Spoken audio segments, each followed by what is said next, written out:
Good evening and welcome to episode 14, Wednesday, the 2nd of December, 2020. We're going to refer to this as season 2 now. We took a short break for a couple of weeks, so we're going to call that the end of season 1, first 13 episodes, which was fantastic. And we're going to kick off with episode 14, featuring a super talented Melbourne muso. So much more than just a Melbourne muso, but at this point we've pigeonholed him to our discussion in relation to Melbourne in his career, Khristian Mizzi. So absolute superstar. Can't wait to have this interview. Super to have Khristian spend a bit of time with us. But before we do, just to bring up a good mate of mine who works with me on this little podcast we've got going, Glenn Curran. How are you, Glenn? Welcome, G'day, mate. Ed. Yeah, thank you. Lovely to see you, mate. How's your week been, midweek? Yeah, the week's been good. It's where are we at? Hump day? Getting some good announcements about things coming up from musical, sport, things opening up, things coming back to a little bit of normality, which is good. We won't get ahead of ourselves just yet, but as you and I have done a couple of times in the last probably week, we've had a couple of coffees and it seems to be a little more relaxed. So if we keep doing the right things, it will get better, or it will continue to get better. Absolutely. I think learning from what's gone on in Adelaide, if we keep doing the things right and don't go to the pizza shop when we shouldn't, and put the masks on and do all those things, we'll stay out of trouble for a while. So hopefully we can creep through to Christmas and keep things rolling along. But just to mention, just before I brought you up, Glenn, I mentioned episode 14. As we joking all the time that this was never supposed to go past episode 1, but we're up to episode 14, and it's fantastic. We've had so many great guests on, and obviously another one that we've actually seen at a gig. You and I don't know if you actually remember that gig, but it was a little intimate gig, Merry Creek, I think it was called, little bar in Northcote. It was just before shutdown, if I remember correctly. It was early this year, I reckon around March it might have been. So we'll speak to Khristian about that. It was very live and intimate, that little gig. And was a former other guest of ours there at the same time as well? That's right. Save that one. Yes. We'll talk about that one as we come up. But yeah, we've been very lucky. So speaking of lucky, Glenn, you've out of every negative becomes a positive. Tomorrow, you start a new gig, new role, new job. Exciting times. That must be good to get in the land of the employed again. Look, it is, mate. And look, again, firstly to yourself, thank you. But also to, obviously, I've got a great support network with, obviously, Jody and my family here have been fantastic. And look, I wasn't panicking about the job situation because I knew things were getting better. So it gave me a bit of time to be a little bit selfish and get myself in a good spot. And then once you get yourself in a good spot, you can then provide for others and do a job, whatever that job might be. So look, I'm looking, to be totally honest, I'm a little bit toey about it, but that's my sort of personality. But I'm also looking forward to getting back into it. And it's a company called Win Connect. I won't go into too much detail about them because I'm still learning about them. But look, it's another opportunity for me, which I'm looking forward to taking. Yeah, sounds exciting, and they should be blessed to have you, mate. So looking forward to kicking the roll off, get through the week, get through the first few days and get a weekend under your belt. And if nothing else, mate, you get to go out and buy a new wardrobe and get out of the tracksuit pants, mate, like we've all been in lockdown for a while. So it's good to get the clothes on again and get out and about and talking to people face to face without masks. It's going to be fantastic. So we look forward to it. And the other thing we're going to look forward to is being out at live gigs, live festivals. Things are starting to get planned now, coming into Christmas, coming into the next part of the year. Yep. Obviously, a massive announcement, Guns N' Roses next year. There's many others, but hopefully some of these festivals get going. Blues and Roots Festival is really one I can't wait to get back up and going in Byron. Obviously, Khristian, one of our guests, or our guest for today, has played at a lot of festivals in that folk kind of space. Brilliant. And I can't wait to be there. And some of these live gigs, I really, especially one with Khristian, is that up close I really like that acoustic style. I love his style of music. It's very similar to previous guests we've had on before. We've gone outside that rock genre that we had as well. And this kind of little platform we've put here really lends itself to that acoustic style of music. But he's very unique, I'd say, in my opinion. Very Leonard Cohen-esque is my description of Khristian. And it's big shoes to fill, right? Leonard Cohen-esque. I like the analogy. It's funny today. I got a lovely day today. I was caught up with my dad and his partner at about 11 o'clock, as you and I affectionately like to know him, the jeweler. I can say that because he's not too au fait with the internet, so he won't see this podcast. But yeah, just talking to him about just some old style stuff, but just even he's got a bit of a crook back at the moment. But even he was saying he was walking out into the garden. Just, it's amazing this time of year in Melbourne, being summer, what it does to people's emotions and their state of mind. Especially too, you add to that what's happened over the last 8 to 9 months. People have shown amazing patience. As much as we've seen some people, you look at some people and you think, what are you thinking? But the vast majority, regardless of what side of the political thing you want to fall onto, have tried to do the right thing. And that's why we're now in the position we're now in. And I'm very concerned I'm lucky I've got no relatives overseas, whether it's the UK, Europe, US, Canada, America's or North, that continent. It's just not looking good there at the moment. I hope it gets better, but they seem to be in I don't want to say denial, but it's almost like, oh, well, it's not going to get us. But unfortunately, because it's that bigger country, it's hitting them pretty hard. So my heart goes to them in the UK and Europe. That it gets better for UK's in lockdown. Canada's just gone into lockdown. Canada believes it's going to be a 4-week lockdown. Arguably, I think it's going to be a bit different for them, but I think they might let the cat out of the bag and the cage open for Christmas and then lock them in again. But look, I really feel for some of our good friends in Canada and the US and the UK for that matter, and some of our clients that I'd love for them to hopefully be able to experience Christmas like we were. So we've been lucky that we're coming into summer, and sadly some of them are going into winter, so it gets a little bit tougher again. But look, there's been a lot of trials and tribulations in amongst this COVID 2020 year, that's for sure. Probably a year we want to forget, but I think out of all negatives comes a positive, and this has definitely been one. We've had such a great reaction to people that have looked and listened to this gig and listened later on as audio podcasts and things like that. So it's great. We love the feedback. We love getting guests on. We're going to keep this going. It may still be a once a weeker. We're not really sure yet. We've changed it up and done a Wednesday night now for something different. It starts to get a little bit mad into the last part of December. So we'll see how we roll it out and move it on into next year. But if nothing else, I'd like to start to get people together and talk about the effect after COVID and the rebuild for everyone, and trying to promote businesses and bands and music and all sorts of things that we can help where possible. Just give them a little platform, because sadly the live gigs are coming, but they're not really all there yet. And if they are there, capacity's not there. So that's an issue as well. So we'll talk to Khristian about that coming up. And I think that the issue with that, whether it's the live gig from a intimate point of view with an acoustic thing, even a big rock and roll band like your Guns N' Roses, even there's that thing by the sea in St Kilda, Catani Gardens, those sort of things are fantastic. But it's a bit like St Thomas with the wounds in Jesus' side.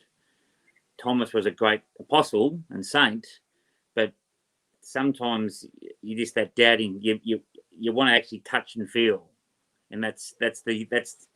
I know I'm a tactile person. I've got a lot of good, strong beliefs, but sometimes you just want to drink that water. Like, it's here we are. We are actually here at a concert with my mates. Yeah, well, that's not only for the audience, but that's for the band as well. I mean, there's no one wants to sit there and record for the rest of their life. They want to get out and test the waters, so to speak. And no, you don't just want to hear it on the radio. You want to hear it there, and that reaction and feeling really comes from the audience. So I can't wait to talk to Khristian about that. But let's not chew the fat any longer. Maybe we can have a chat at the end, but I really want to get Khristian on. He's waiting patiently in the green room at the back, so I want to get him on, and we're going to kick straight on into it. So we'll have a chat to Khristian after he plays his first song for us. Yeah, beautiful. G'day, mate. How are you? Welcome. Oh, g'day, guys. Thanks for having me. G'day, welcome aboard. And like a true professional, he is ready to go. How good is that? Yeah, absolutely. I think I'll let the music start me off, hey? How's that? Absolutely. Sounds great.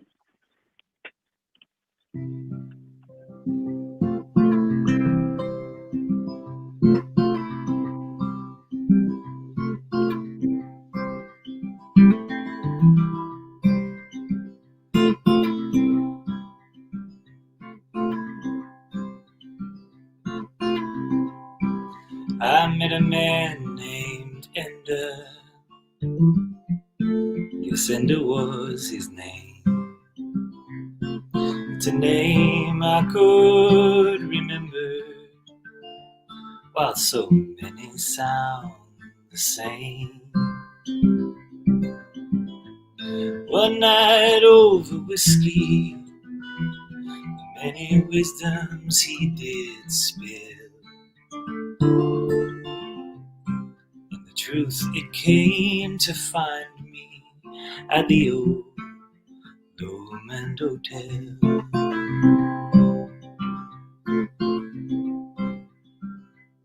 There's a lady, she speaks with angels, with the language of the heart.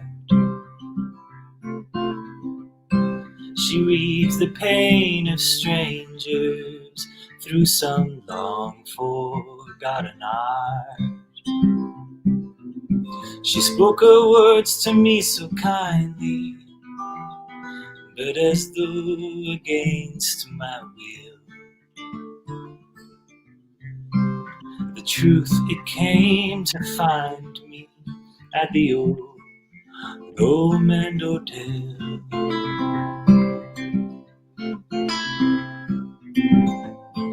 Floats in like a falling leaf, drops in heavy like a storm, an intruder on our old belief that we must walk this world alone.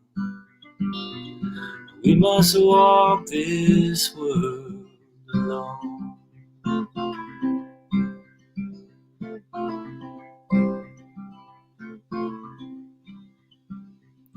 Another song hangs in the corner from some other fame-forsaken star.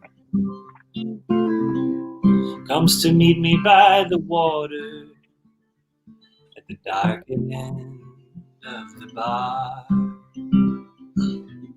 Just when I thought my heart was shrouded, it seems it knows me far too well.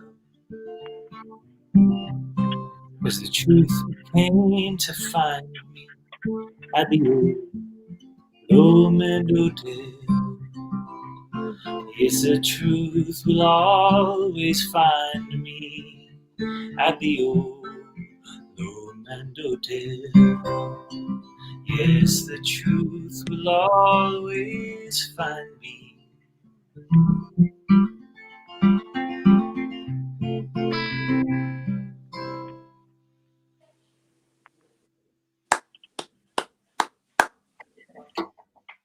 How good was that? Fantastic. Very good. Thanks, guys. Welcome, Khristian. Really appreciate the time giving us kind of 40-odd minutes of your time on a Wednesday night, hopefully. Hopefully it only goes 40 minutes. We've been known to go longer, so bear with us. We won't take too much of your time, but we've got a bit to talk about. Oh, that's all right, mate. I'm here till... Start the timer now. Look, I appreciate enjoy a nice glass of white there, mate. Hopefully, our band ride is pretty high on this show, mate. So we'll top up the glass for you at the next gig, I'm sure. We look forward to doing that. Just on that, in relation to gigs, let's get to that in a second. But let's go back kind of where it all began for you and music, and when music first got you as a youngster. As far back as I can remember, it started really with my grandfather, who had a pretty awesome record collection. And I would have been about, I don't know, 4 or 5 years old. And we'd go around to grandma's and grandpa's place once a week and have dinner. And while everyone was in the kitchen doing their thing, I'd be in granddad's record room, just pulling out the old records and playing. I was really into the Beach Boys and really into the Rolling Stones. And I remember a particular record that he had by a guy named Dion. Well, it was Dion and the Belmonts. Oh.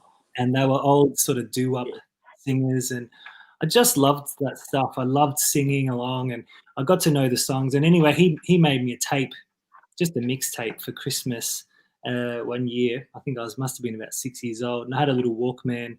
And I basically just played that till it died. That was the beginning for me. Old Beach Boys and Dion Belmont songs. Now, Fantastic. You say that about Dion and the Belmonts because I'm not saying this to divulge your age, Khristian, but I'm 51. But a lot of my mates who are my sort of similar age, they always think that I was born 20 years too late. Because as a young man growing up, I loved. Yes, you listen to your parents or your grandparents' records, but I still love that. Like I think Dion and the Belmonts sang "The Wanderer" and songs like that. Like they were just great songs. Yeah. Now, you turn the radio now, and whether it's on the old channel or you watch MTV and those sort of things, they still get come up those songs. And even kids, my kids' age, who are 17, 25, they know the words of these songs. So what wonderful songs they are. And they stand the test of time.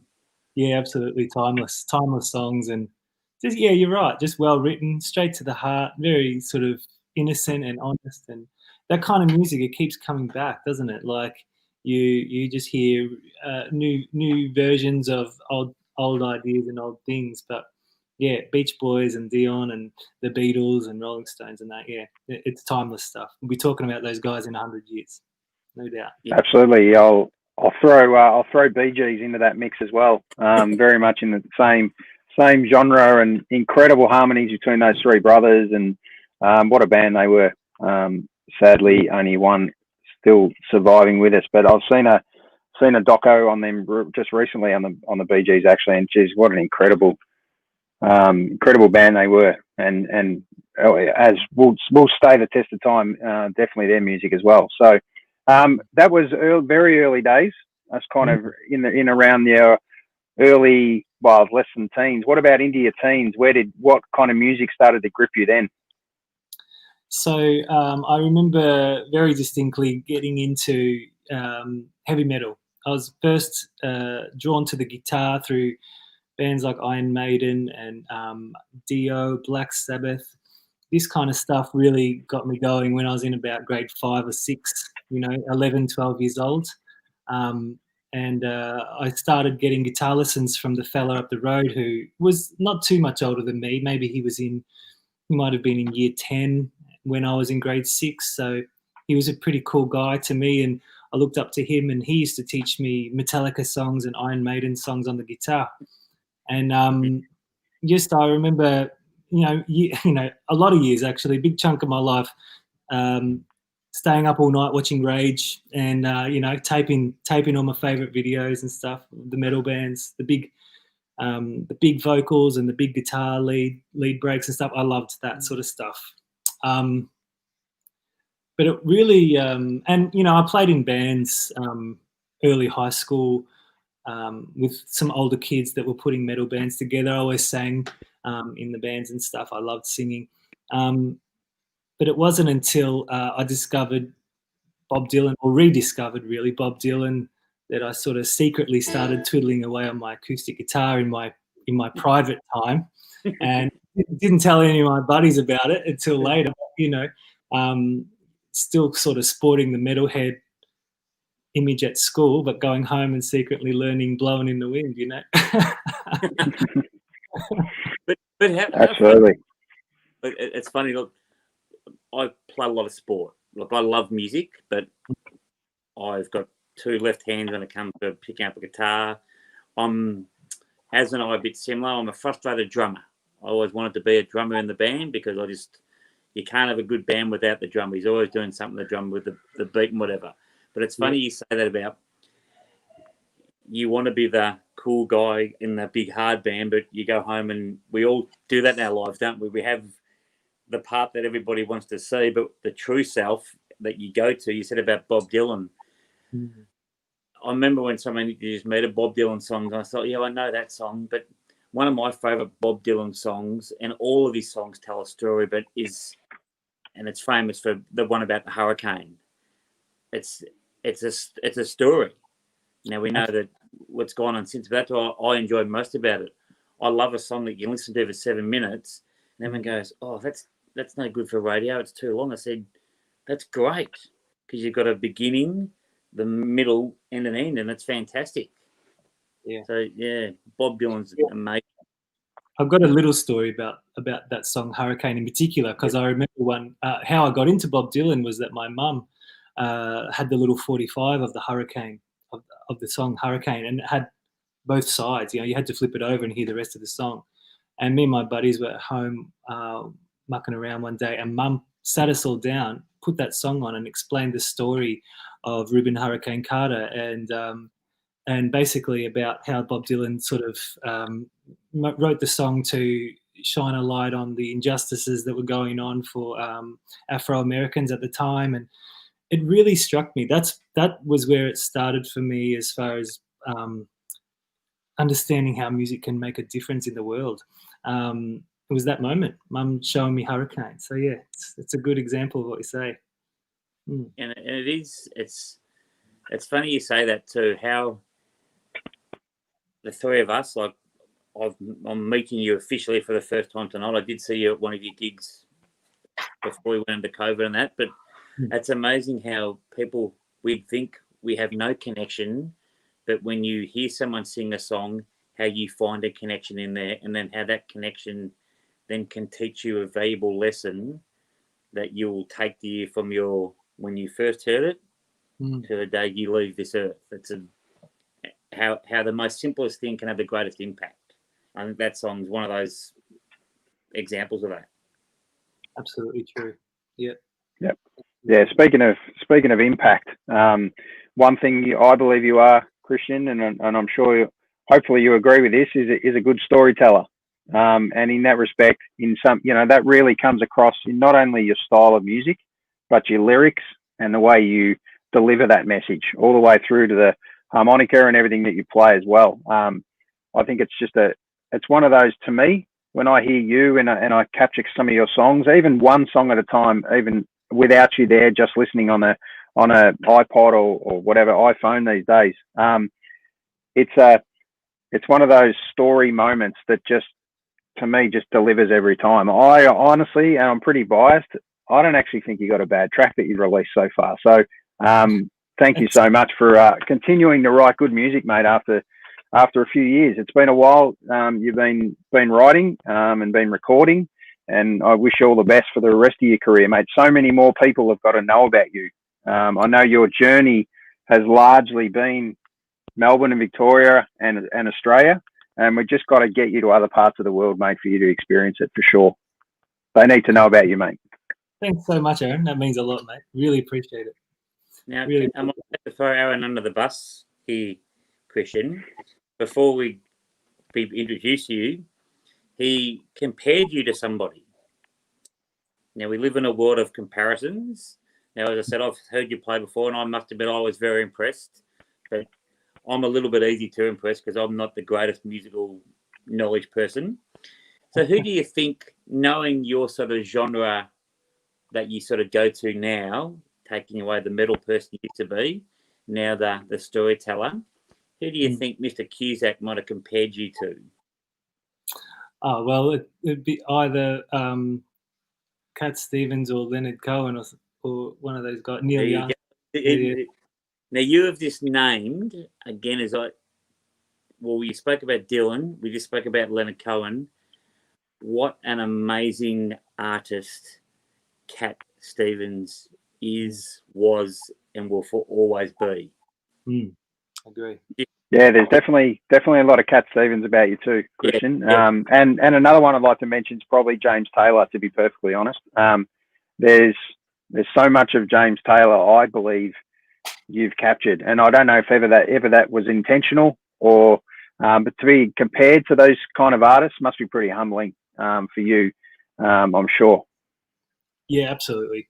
Of course. I mean, these are the greats of storytelling music and the singer-songwriter genre going back, 40 years. So yeah, it's a huge honor to hear those names, when people are referring to my music.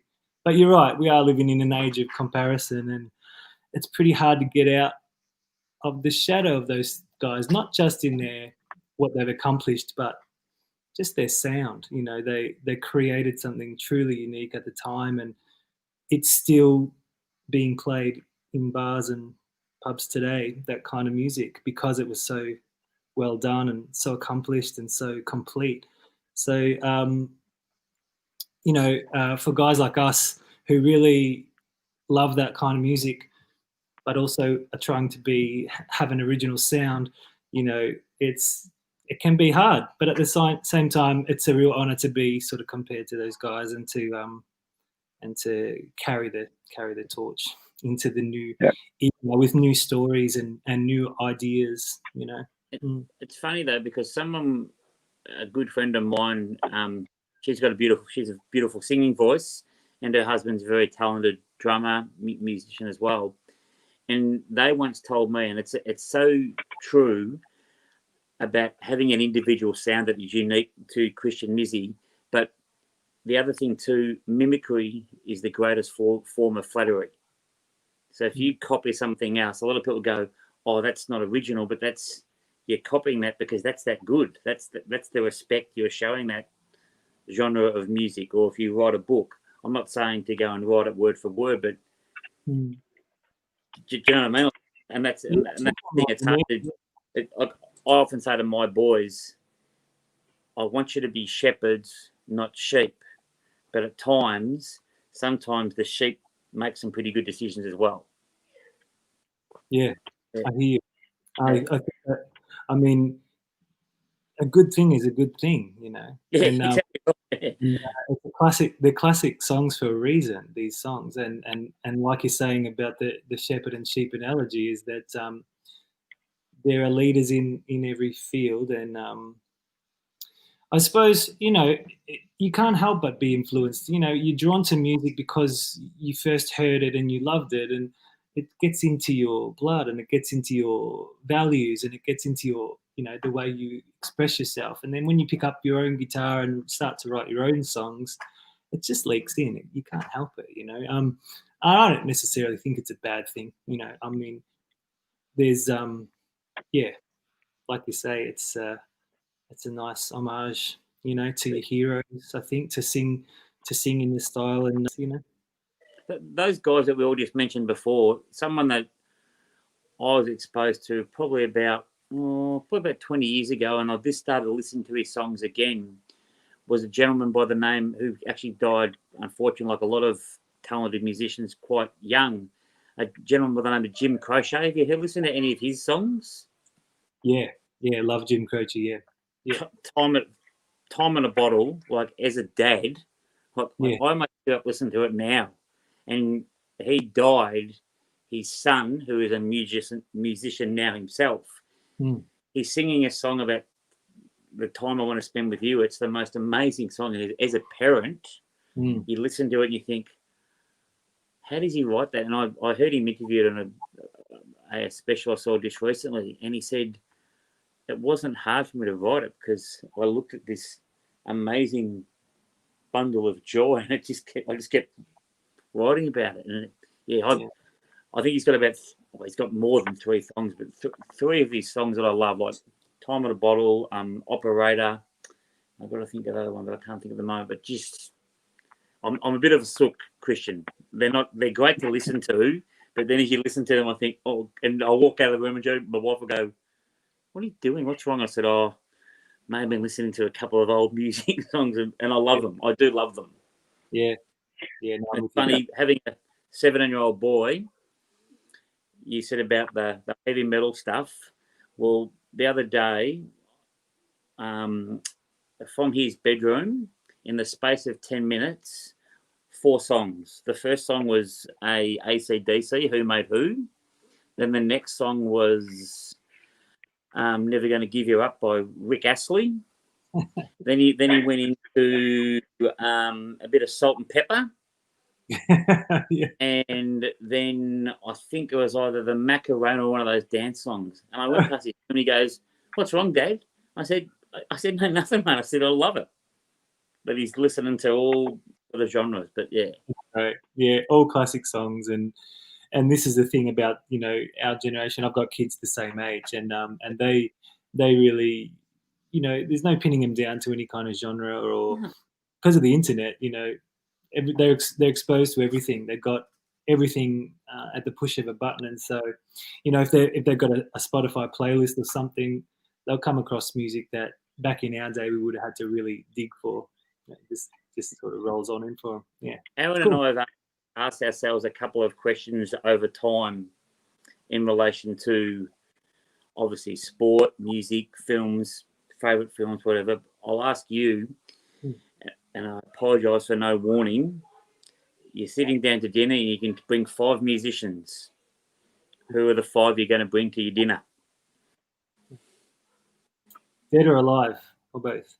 Oh, they're your guests. You can, if you can find a way to bring them back from the dead, you can do that for sure as well. Doesn't matter. Okay, I think Joni Mitchell is one. Neil Young for sure. Leonard Cohen for sure.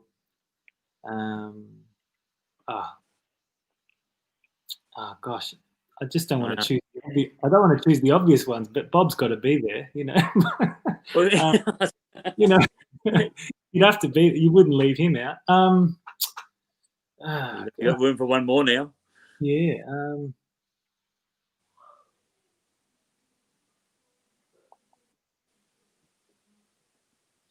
Maybe someone like Richard Thompson or John Martin, or one of those English folk guys. Okay. Yeah.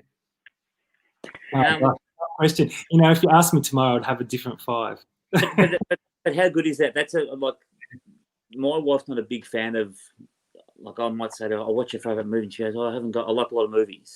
So I then try to get to, I suppose, water it down and give us sort of genre or whatever. But as you said then, the 5 you named, amazing, all of them. And there's obviously in that group a set of pattern. But that's when someone says to me, "Oh, who would you have 5 people? Who are the most people you invite to dinner?" And one of my mates always says, and it makes me laugh, but he goes, "Well, I'd invite my wife first because she's my best mate." Oh, that's lovely. I didn't think of that. And how good's that? And that's, I'm not saying that to you, do you know what I mean? Like, No, I'll say, "Who are 5 that's people invite to dinner?" She goes, "Well, I've got to invite my best mate, my wife." Yeah, oh, that's true. And another guy said, "Well, okay, who am I inviting?" I'd cut Bob out then. Another one of my mates said, he said, "Who would invite dinner?" Well, and he wasn't, it sounded arrogant, but he said, "Well, the first person I'd invite to a dinner I was hosting would be me, because I want to be there and learn so much from all these people."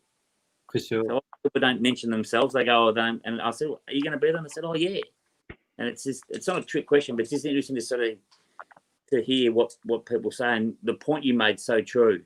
I ask tomorrow, and you probably give me 5 different names of 5 different genres.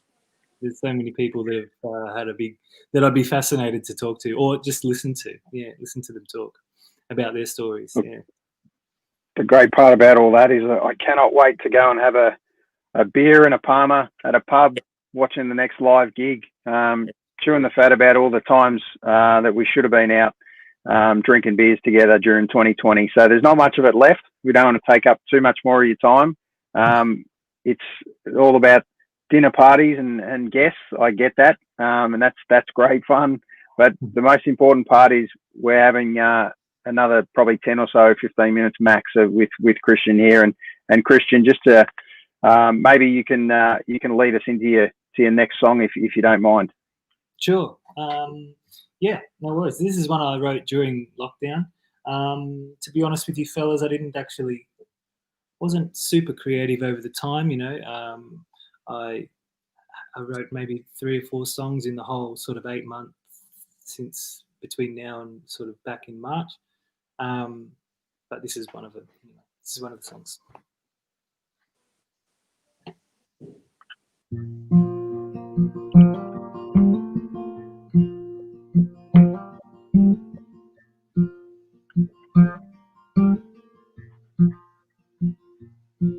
When they hit the lights and blow out all the candles, will they be smiling as they're filing out the doors? Will I rest under an eerie air of silence, to the sweet sounds of a round of applause? Will they speak my name to say good things about me? Or will they say they never liked me much at all? And will the party just move on ahead without me when the curtains fall? When the curtains fall.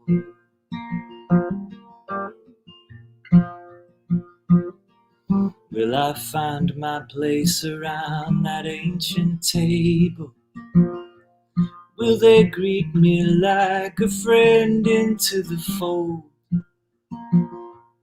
Will I walk in dreams upon a land of plenty? Will I find sanctuary from the cold? Will my mother's gentle whispers come to find me if I cry? Will my father lay his hand upon my shoulder with pride?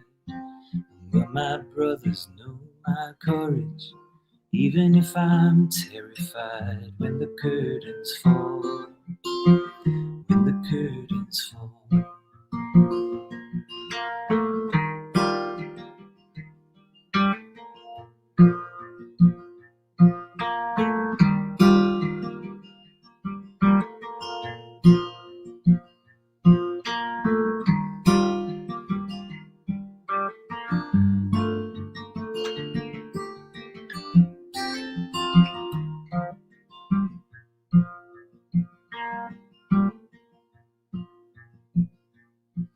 Will I close my eyes and know you still can hear me? And though I know it's time, will I still not want to go? And will you know my song and know I sang sincerely when the curtains fall? When the curtains fall. When the curtains fall. When the curtains fall.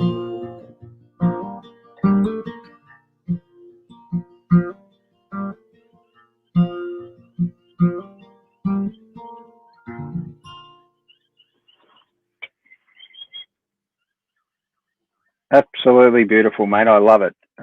What a beautiful song. What a beautiful song. Tell us a little bit about just a couple of the lyrics in that, especially just in that chorus there, when the curtain falls. Just tell us a little bit about that song. I started writing it a little bit about, I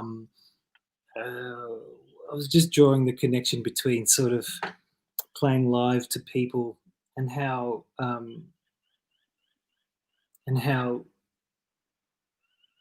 it's hard to explain, but how important it is sometimes, and we get unstuck by this as artists, but we just want to be seen, I suppose, seen truly. And I made the connection of that as all of us do in our lives, just want to be seen truly. for who we are, accepted for who we are, loved for who we are. And I suppose the idea of when the curtain falls is just, how are we going to be remembered? How are people going to sort of remember us and think of us? Did we get a chance to really show who we really are, to show all the light and shade of our personalities? Yeah, that sort of idea. Yeah, it's interesting. What kind of legacy do we leave? And I suppose the joy of songwriting and performing, and also things like this, is where we put it in the can, so to speak, and it's there for timeless, or for time, for generations to kind of view and see. And that's the part of the joy of the internet now, right? That we can archive some of this stuff. So when do you, just on that note, when do you feel that you can really be yourself? Is it on stage, or is it? I know I talk to a lot of musos, and they, especially as frontmen or individual artists, and they kind of become something else when they're in their performance mode, so to speak. But when they step off the stage, they can be a very different person. And I had the opportunity to meet Lemmy from one of the best bands ever, right? And the great part about that, from Motorhead point of view, is they got off stage, they went backstage, and those guys, back in their hard days, obviously they were right into all sorts of things off stage, right? They get off stage and they were backstage at the Forum, and they're drinking tea. Teetotalers back in, not that long ago, before Lemmy passed, actually. So I know the guys get a lot older, but life looks different off the stage for a lot of musicians compared to on the stage. So I'm just interested in your thoughts on, when do you actually feel you get to be yourself? Yeah, it's a good point that you make. I think the easy thing about being a folk artist is that you can it's not that hard to be yourself. You're sharing your heart, you're sharing your stories, and you can live and embody that whole life, I suppose you could say, as opposed to if I know some old rockers, I know some old metalheads who are in their sort of 50s and even early 60s, who really struggle to keep that persona up. They're not interested in having long hair anymore. It shoots them to tears, but it's just part of the gig. But what you say is true as well. I'm different on the stage than I am with my kids.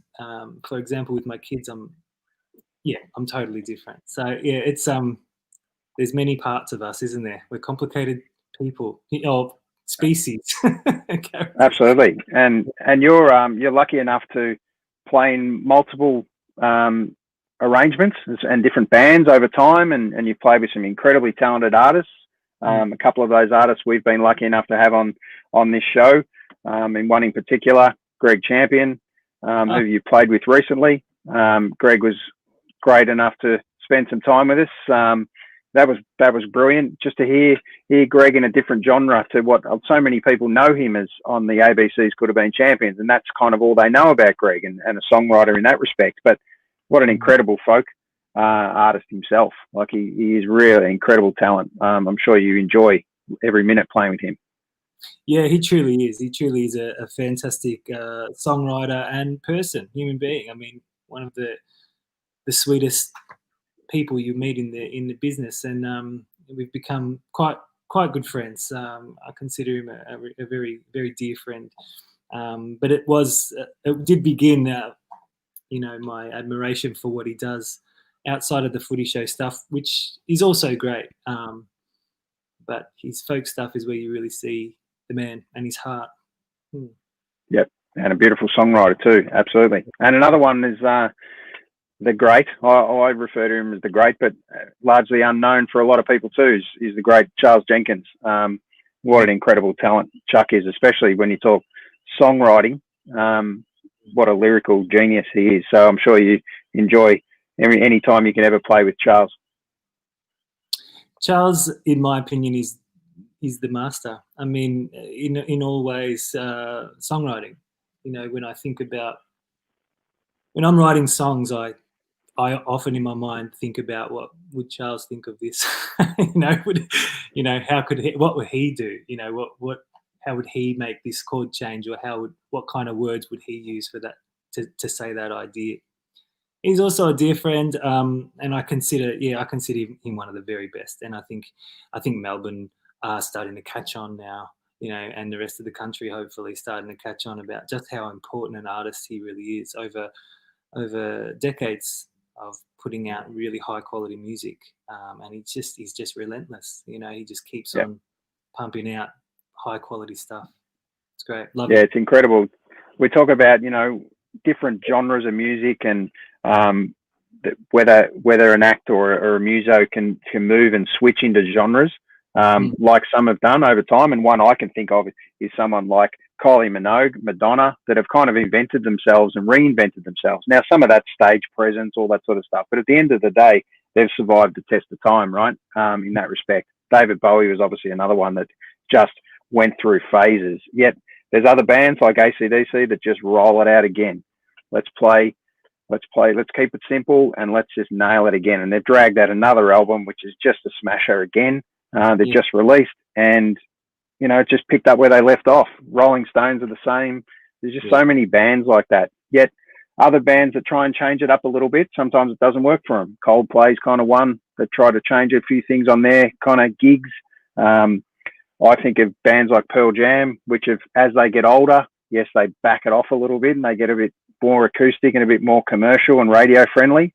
It's interesting to see. One quote I saw of yours recently is, "While I can sing, I'll do that." And I think it's an incredible line of yours that you've mentioned, and I think an incredible talent to have. Now, not everyone's blessed. Everyone thinks they're a singer until the mic gets in front of them, right? And even then, they actually think they sound all right. It's not until the audience, which is the interesting part I want to talk to you about next, is how much have you missed being able to play live to an audience? Yeah, it's been tough. A whole roller coaster of emotion about it. Really, I mean, there's times there during the depths of this winter past that I just thought it was all over, really, to be honest. And then, just last weekend had a really reinvigorating experience back on stage at the festival, and having the audience come and share their experience of it, and sort of giving you the big support and the pat on the back and the encouragement and stuff.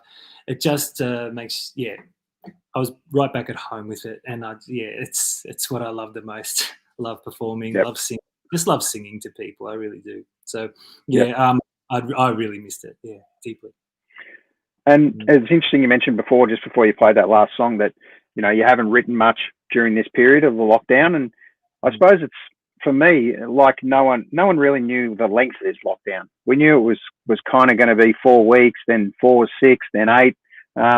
You seem like a kind of guy that very much cares about others.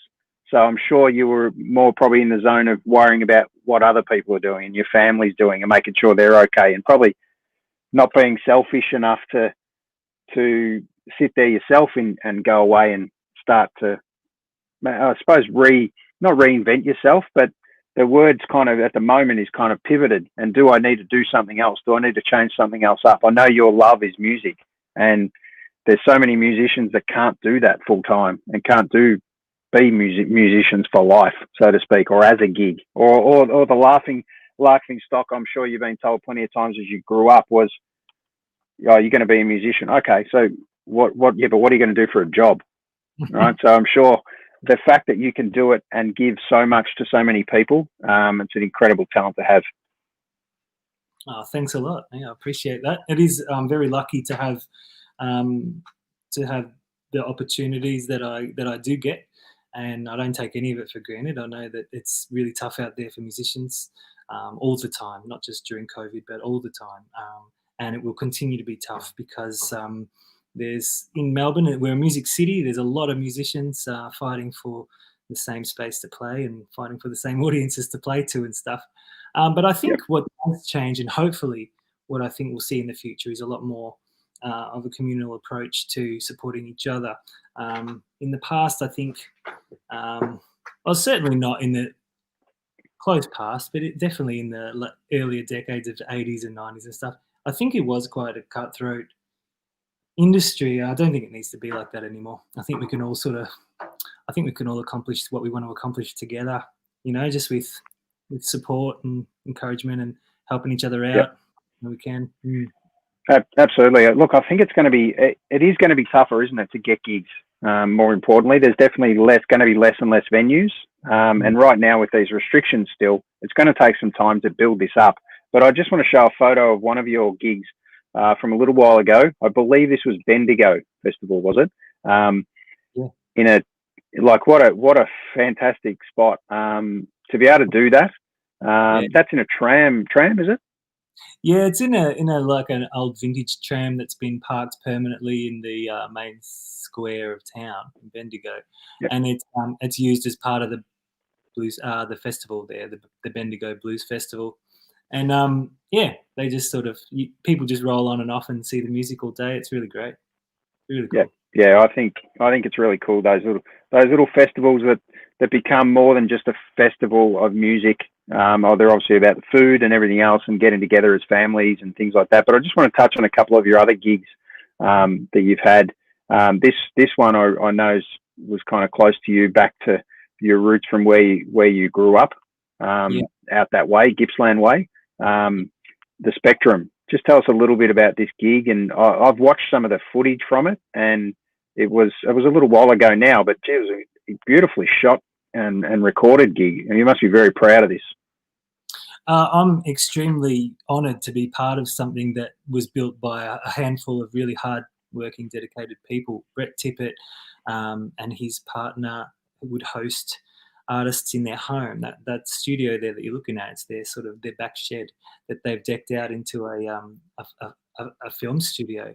And the host, Brett Glover, and a few other people on cameras and stuff around, we're talking about a team of about 8 people, produced this really quality music program. And I was just so stoked to be part of it while it was happening. I think in the end, just lack of funding, lack of, look, they did it for, I think, 3 seasons.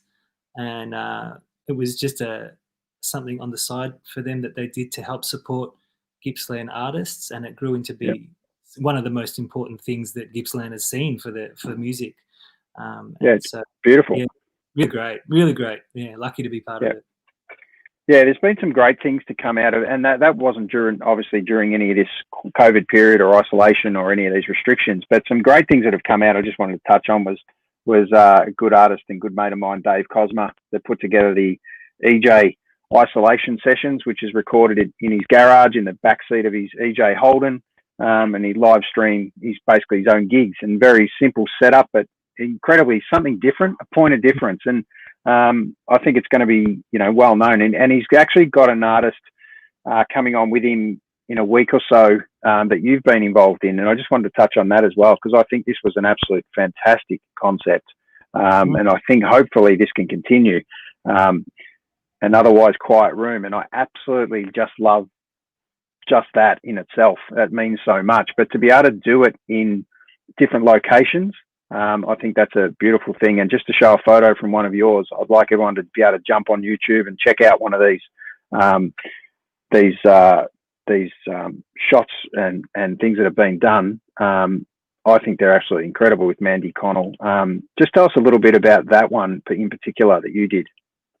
Mandy is, first of all, I want to say what an incredible person Mandy is. A very communal person, very community spirited person, and she gathered all these people around her to create this really cool concept where we'd go and support different cafes and pubs and venues around Melbourne that didn't necessarily usually have live music, and she would just bring an artist in, and we would sing songs together. And Mandy's a friend of mine, but we only knew each other we got to know each other through this series. We filmed it first at the farm out in Brunswick. What is it called? Ceres. But it was just so windy that we couldn't capture the sound because there's no miking up or anything. So we ended up doing it at that cafe there. But yeah, Mandy's wonderful. It's a great concept, and the concept when we launched was fantastic as well. And I think she's done a couple of series she's done a series of about 12 artists each time or something like that. So yeah, she's I think. Yeah, absolutely. I think it's probably even more relevant now as we come out of COVID and out of this lockdown period, that we can get out and support some of these local cafes and things. I've been to a little venue recently before lockdown, actually, and it was to see Charles Jenkins. It was a little cafe, believe it or not, in South Melbourne. It was the Jimmy Saint was called, and it's not a cafe known to bands or venues. It was the owner there, Dave. And he's put it together, and he's just inviting artists effectively into his cafe after hours, and it's a fantastic concept. And I think there needs to be more of that, and hopefully both the government and the councils can be a little bit more flexible on uses and don't need big restrictions around that sort of stuff. And we hope we can continue to do that, because I think this was an absolute super concept from Mandy, and I hope it can continue. So and support other artists. So I just wanted to touch on that because I think it was such a great part of it, and I actually tripped over the fact that you'd recorded a session there as well, so it was great timing that I mentioned it. So I'd love to have Mandy on the chat here and talk about her creation there, so maybe we can hook that up for another time. But just to touch on a couple of your album covers here, if you don't mind. This one here we're going back to around 2016 here, I think it is. I notice on most of your covers, it's generally photography, and I think that's a beautiful touch. I'm not sure if one of your other ones maybe some sort of print by the look of it, or painting. So I wanted to touch on that as well. But that was one. I think this one's 2017, around that kind of era. And then the one that I was in particular talking about was this cover, which looks like a watercolor, and it's a fantastic shot of yourself, man. It's so well done. Who's the artist on this one? Khristian, who is my fiance, painted that. What an incredible talent! Yeah, she's incredible. She's an incredible artist. And I just asked her if she would paint the cover for the new record. And she obviously, she was nervous about that, but excited to do it. And I didn't look at the progress of it. She just revealed it to me one day, and I just thought, wow, that's really great. She really got it right, especially for the record that I was putting out. So yeah, it's a beautiful watercolor and sketch from, I think, pencil on the detail. But yeah, it's beautiful. Yeah. And then your latest release here, Hold On To Me. Beautiful title there. Just tell us a little bit about that. The song itself, it was a song I wrote long before COVID, but I just had a sneaky sort of studio session to get in there and record it in the summer as well. All the fires were happening, actually, and so I had that sitting there ready to roll out once COVID hit. So I was very lucky there to have that.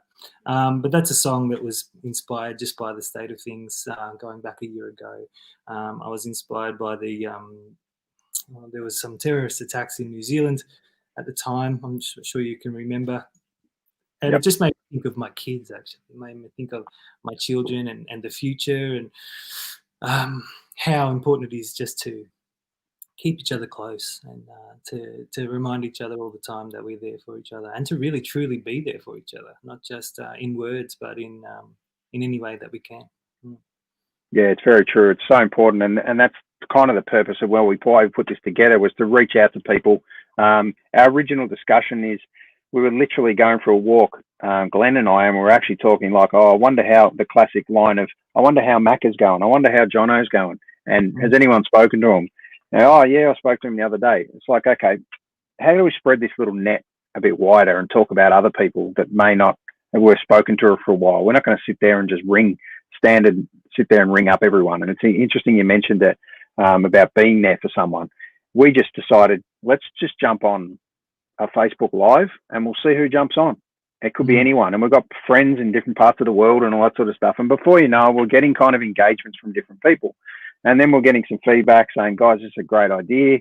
You got, and even if someone, that's it may be in a dark space potentially, and they just listened to something, and there was just some little glimmer of hope there that they resonated with, and they said, oh, hang on, yeah, this is a bit of me, or that's clicked for me right at that right time. If it achieved nothing but that at some point, or it was just enough for someone, everyone's having a crap day, right? And we just wanted to have something that we stayed positive on, and we got invited people on at different times. And thank you again for your time, Khristian. We really appreciate it. To have talented musicians on. Another one we mentioned before that we've had on was Ryan Sterling, a young up-and-coming talent. Obviously, he's been writing songs for a long time, but largely unknown for so many people. But what an incredible local talent as well. He was actually on show number 1 for us, which was a beautiful start for us. So good to have Ryan. And I know the last gig, I reckon it was close to the last gig before lockdown, was at the Merry Creek Hotel. And interestingly enough, that the Otherwise Quiet Room series there's a series going to be at Merry Creek, I believe, or at the Merry Creek Tavern. So it'd be interesting to see. Hopefully they can get up and going again. But my point is that, sometimes it's all about just being there for someone, and it's so easier through your music. And that's the benefit of what you've got, is to be able to put it out to the world, and people can hear it and resonate with it as they will. And you must get some feedback from different festivals and stuff you do for a long time that must get you to a point where you think, wow, this is kind of pretty cool. I didn't think of it that way, or it's just some other points out of the box that you think, yeah, this is why I do this. This is why I do this. This is why I love it. So just interested in your thoughts of, the festival life, and obviously the folk festival, most importantly for you, is kind of your little genre. And I like to call you, your style of music. It's not just folk. To me, it's an intimate version of folk. It's very personal. It resonates. It's really, you feel like you come close, so to speak, and it's not distant. And I love that about your music. Oh, that's great. Thanks. Yeah, I think you can never really tell how people are going to receive the music. And what I've found over the years is that some formats, what I do doesn't really work. For example, I played for many years in a corner of a pub, and when you're in a corner of a pub and people want to drink and dance or just be out on a Saturday night, my kind of music is not going to go down really well, So it's not necessarily that they might not like it. It's just that that's not what they're there for, So I spent way too long in mismatched situations with my music, and just decided that folk festivals and house concerts and intimate spaces were the way to go for me. And then from there, my music started to really settle into what I wanted to do. So it took some time there. But you're right, people do say some very generous and kind and supportive things. But to be honest, I would do it anyway, even if they weren't saying much, because it's just one of those things I love to do, even if it was just at home. Yeah. It's and I've looked at some of your album covers and some of the stuff you write as a kind of prelogue, and who you thank, and you're incredibly generous. But so many people that you thank that make up inspiration for you, I guess. But there was one in particular I saw that would have had at least 30 names, and I think that's so important that you look like you've not only pay homage or thank you to a lot of people, but there's a lot of people that obviously mean a lot to you, and that's really cool to see that. So sometimes you just see a little 2 lines and someone just generally thanking their personal family or someone really close to them. But to see so many people on that list, I think that's fantastic to see from you. So I really look forward to your next release. I really look forward to listening to this new release. I've listened to it a couple of times, and I can't wait to listen to it again, just to bring it up one more time to show people that do it. Hold On To Me, that's where you get it, or what's what you're looking for. Where we want to catch Khristian is khristianmizzi.com, and it is Mizzi, isn't it? Not Mizzi. I confirm that from the Maltese pronunciation. Yeah, that's right. Yeah. Interesting. I do know a family called the Mizzis, and there was 2 brothers, and actually one used to call it Mitzi, and one used to call it Mizzi, and they were actually two brothers in the same family. So work that out. But I always thought that was funny. So interested to hear the pronunciation. I actually heard it off someone else of how you pronounce your name. So hopefully I got that right. Yeah, that's right. So what I'll do is I might get you to play one last track for us, Sure. or song for us, and then I've got a video that we want to play and talk before, because I think I tripped over it recently, a little cartoon version of a video, and I want to talk through that, and then we'll go out to that. So I'll let you take it from here. Sure. Okay, thanks for having me, Aaron. I really appreciate it, mate. It's been great. No problem.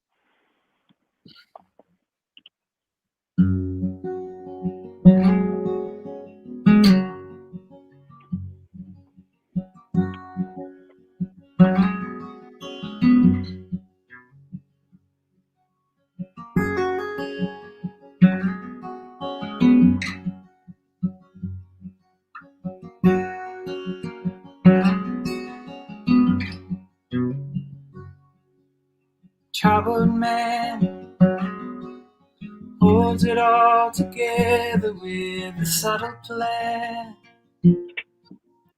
Everyday surrender of the peace he'll never find, of the life he left behind.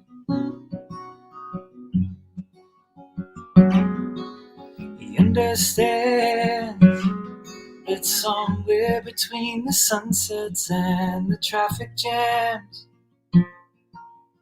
there's a place in everybody trying to be free that maybe no one wants to see.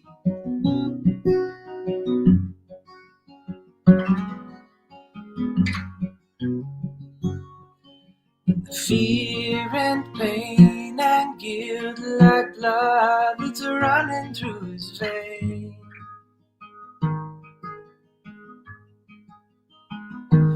Among these hills and streets, these people all still running from the blame. Some they wanna change, most just stay the same.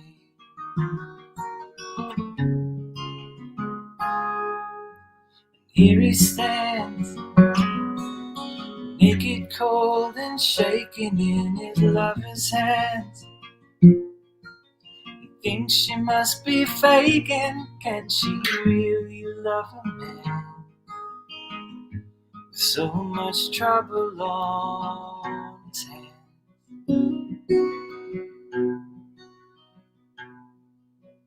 Troubled man, troubled man, troubled man.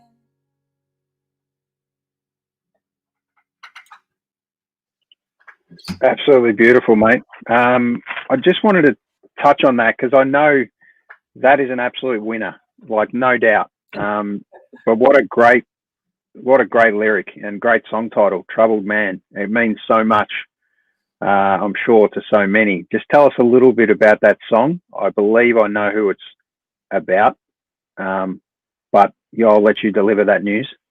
Just tell us a little bit about that song, and let me touch on that.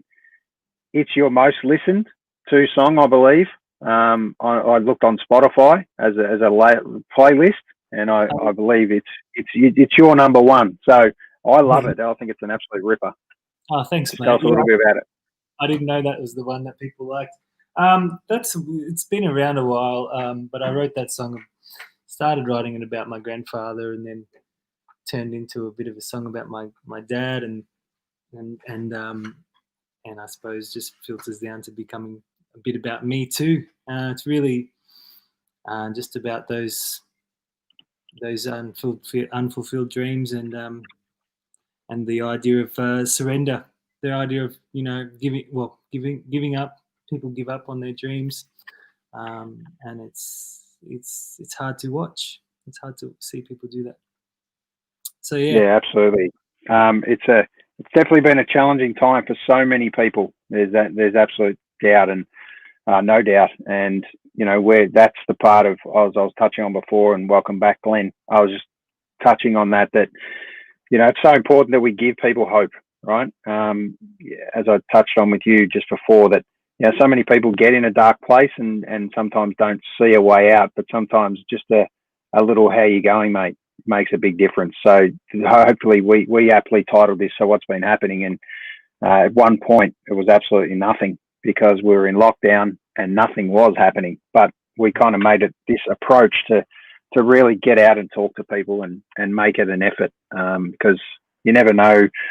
Sometimes just pick up the phone and think someone cares about you makes a big difference in your life. So Troubled Man, it's a tough little word there and song title, but it means so much, and I think everyone goes through it. And I see a lot of people I know in that song as well. So it's a beautiful song, but I believe still a song of hope as well. Yeah, thanks. Yeah, I agree. It is a song of hope.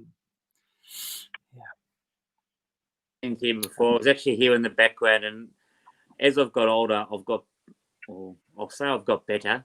Hopefully my wife and kids can hear me say this, but I've got better at listening to people now, and it was wonderful just being in the background listening to you, Aaron, talk. But even the last song you just sang then, The Troubled Man, and then, as I said to you earlier today, I spent the day with my dad.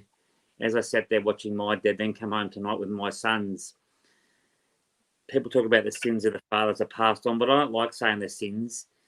You can't help who your parents are.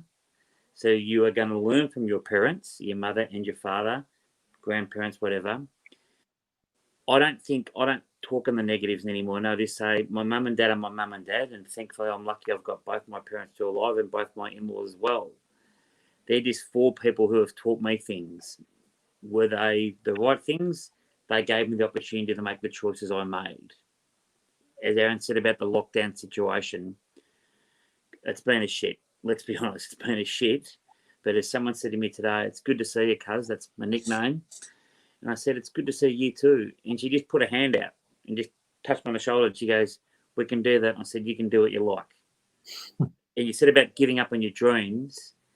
Because look, the best thing for me about this is the honesty that I've brought to myself and just your emotion watching you sing that song then. I will never, ever judge anybody on being themselves. And that's the hardest thing, as you spoke about earlier, about a persona.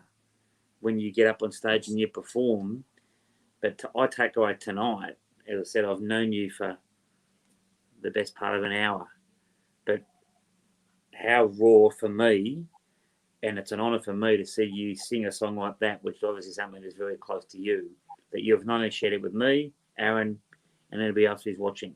So, mate, as Aaron said, thank you for giving us and me that opportunity, mate. It's been a pleasure.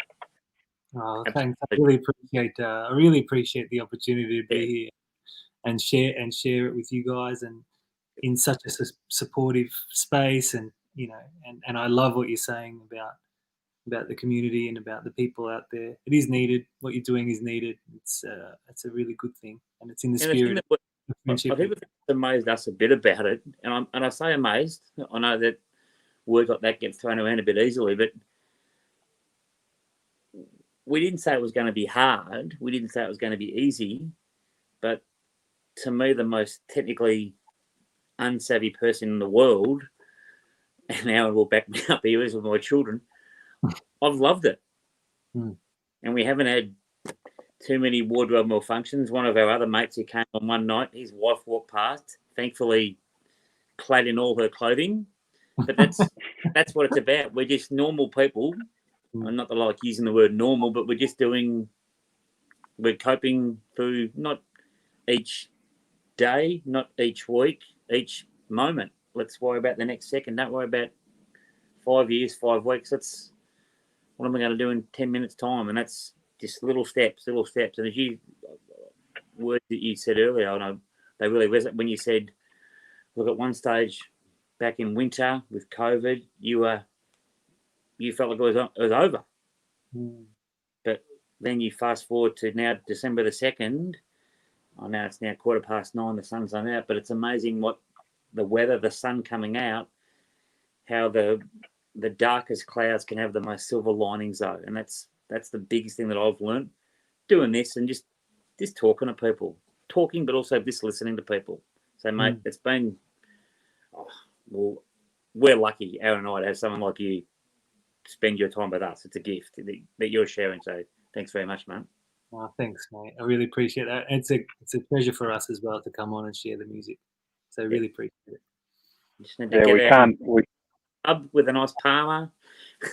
That's right. We can't wait to do it on a bigger level soon. A nice Palmer, lovely cold beer. Yes.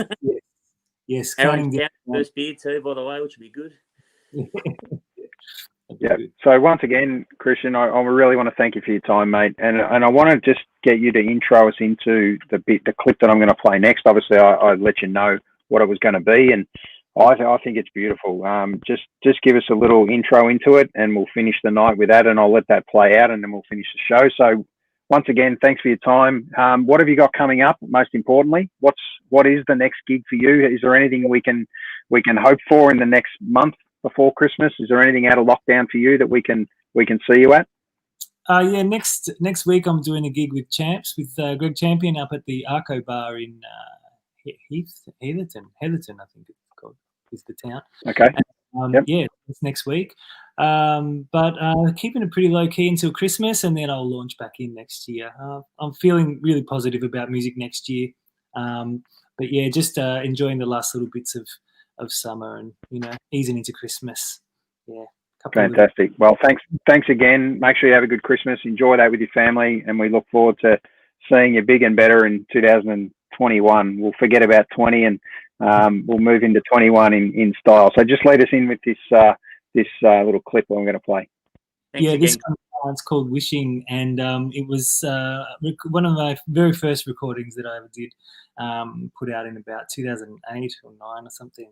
The video clip was made by a VCE student who I never actually got to meet, but one of my buddies is a teacher, and they were putting together a little project, and they needed some royalty-free music to use, and she made this little video clip as part of her VCE assessment, and I loved it. So I asked her if I could put it out, and she agreed. So this is called Wishing, and it's just about it's a pretty obvious one when you hear it. It's just about being with the one you love and missing them. But thank you so much for having me, guys, and all the best with the rest of the year, and I hope we get to catch each other in real life really soon. Yeah, looking forward to it. Cheers. Thanks. Sounds great. Thanks again, Khristian. Cheers.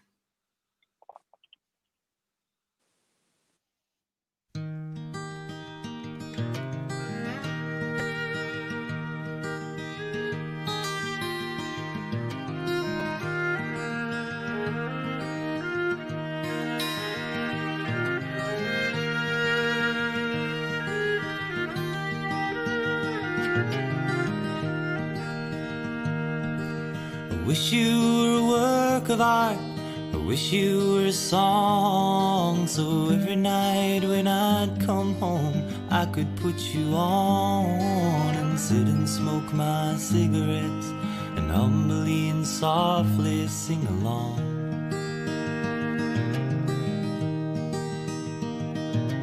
I wish you were my brother, I wish you were my kin, so I could freely speak my mind and not let anger win. Just to know we loved each other, though tomorrow we will probably fight again. Just to know that we will be alright, no matter how much trouble we're in.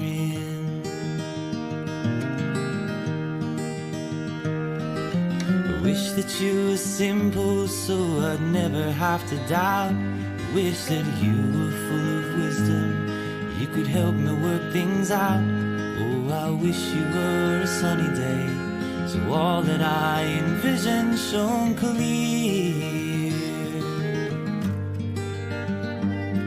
But all of this means nothing, darling, 'cause I'm just wishing you here.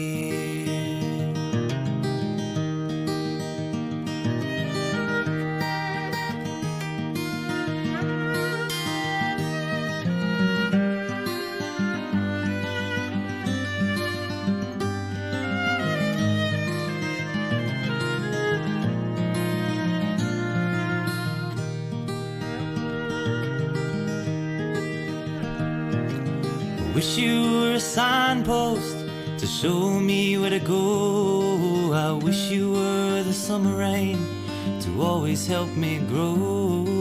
I wish you were my journal full of things that I must already know. Oh, I wish you were a hangover to help me keep my Sundays slow.